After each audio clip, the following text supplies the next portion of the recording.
Le arts martiaux mixte est un sport comme aucun autre. Des chaos de dernière minute aux guerres d'aller-retour, des bouleversements surprenants aux périodes de domination, le sport peut cependant sembler intimidant pour ceux qui sont déconnectés.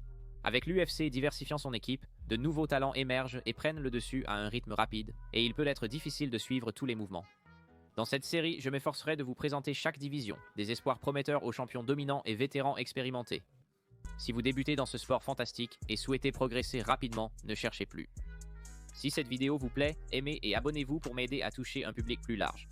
Voici le guide des casuals de l'UFC pour la division des poids moyens, sans plus tarder. Nous allons revenir à la fin de l'année 2015. Après un règne légendaire commencé par la victoire surprenante sur Anderson Silva, l'Américain Chris Weidman trouverait son égal à l'UFC 194 après 3 défenses de titre. Le confiant Luke Rockhold, spécialiste du kickboxing, a marqué l'histoire en finissant Weidman au 4e tour. Un coup de pied manqué au 3e round a permis à Rockhold de lancer une offensive depuis la montée, malmenant le champion avec des coups au sol pendant 1 minute. Survivant difficilement au tour, Weidman, épuisé, ne pourrait pas répondre aux coups au sol de Rockhold dans le prochain. En s'emparant si convincement du record invaincu du champion, Rockhold semblait être un futur grand, capable de garder la ceinture longtemps. Cependant, de manière cruelle mais justifiée, un combattant a gâché la fête et a stupéfait le monde. Méritant à juste titre une revanche en raison de son règne orné, Weidman serait prévu pour une chance de rédemption 6 mois plus tard. Mais une blessure quelques semaines avant le combat forcerait l'Anglais classé 4e et pilier de l'UFC Michael Bisping à intervenir avec seulement 10 jours de préavis.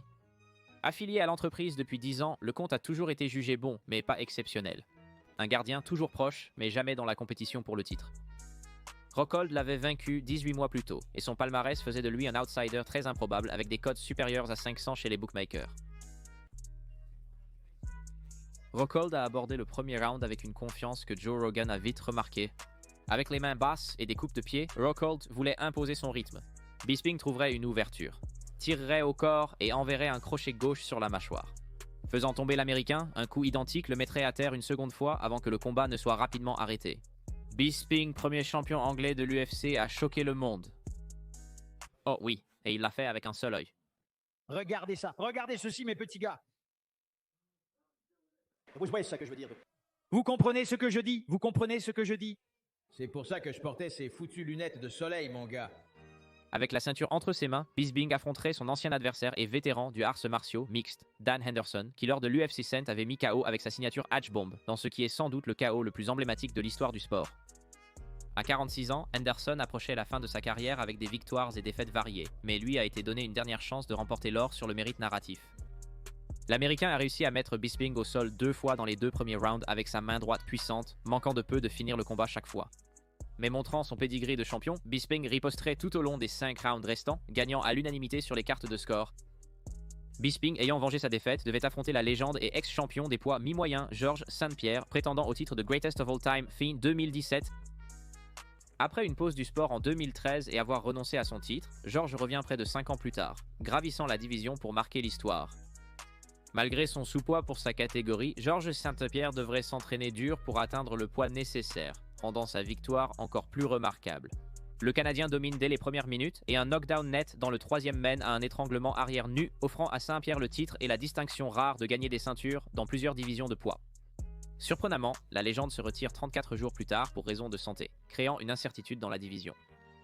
Un titre intérimaire a été instauré avant le combat entre le Cubain Yoel Romero et l'Australien Robert Whittaker, prévu pour juin. L'Australie aurait son premier champion après une guerre de va-et-vient, les deux allant jusqu'au bout des 5 rounds et Whittaker étant déclaré vainqueur à l'unanimité. Les vacances de Georges St-Pierre impliqueraient que Whittaker serait promu champion incontesté, rétablissant l'ordre dans la division et débutant un nouveau règne. Romero aurait une revanche due à la proximité de leur premier duel. Le prochain serait similaire. Le Cubain dépasserait légèrement la limite des poids moyens, le rendant inapte à remporter le titre même en cas de victoire.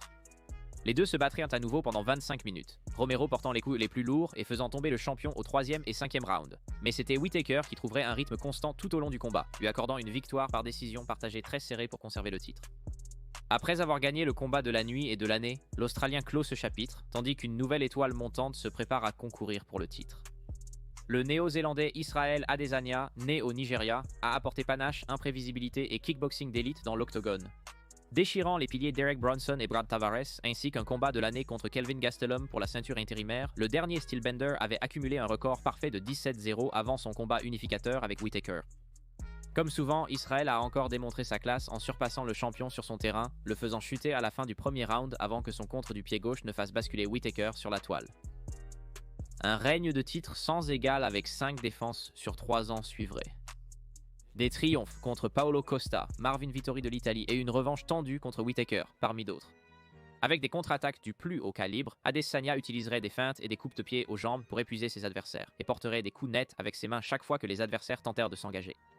Malgré un manque d'intensité et d'excitation dans certains combats, Adesanya est indéniablement l'un des meilleurs poids moyens de tous les temps.